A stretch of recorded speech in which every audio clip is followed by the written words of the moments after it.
I want to give you a specific list of things to look for in your child's mouth because some of these are a sign that waiting is actively making the problem worse and the treatment window is closing. I'm Dr. Nathan Nurian, orthodontist in Los Angeles, and the reason this matters so much is that we are not just treating cosmetic problems. We are working with the jaw that is actively growing, and that growth is something we can guide or we can miss.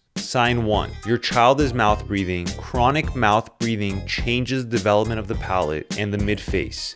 It narrows the upper jaw. It affects the tongue posture. If your child breathes through their mouth at night, snores, or you notice their lips are frequently apart even when they're relaxed, that's a referral to both an ENT and an orthodontist. It needs to happen sooner rather than later. Sign 2. There is a crossbite. A crossbite is when the upper teeth sit on the inside of the lower teeth, the reverse of how they should be. A posterior crossbite in the back teeth can cause the jaw to shift to one side on every bite, which over the years creates an asymmetric jaw. This is one of the clearest phase 1 indicators. A simple palate expander worn for 1 year can correct this at the age of 7, 8, or 9 in a way that is not possible once the palate fuses, which happens usually in the early teens. Sign 3. Extreme crowding. If your child's adult teeth are coming in behind the baby teeth or at angles where there clearly isn't space for them, that's a sign that the arch needs development now, not after the adult teeth are in. Sign 4. Your child is 9 or older and still has a significant thumb or finger sucking habit. The pressure from this habit reshapes the palate and creates open bites and protrusion of the teeth. It's much easier to address this now with some type of habit appliance than take care of this later on.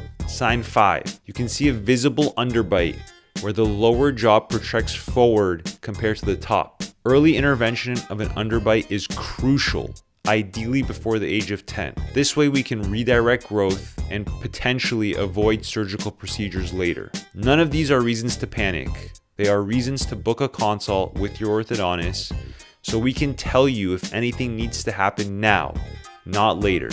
More information is better. You make the decision.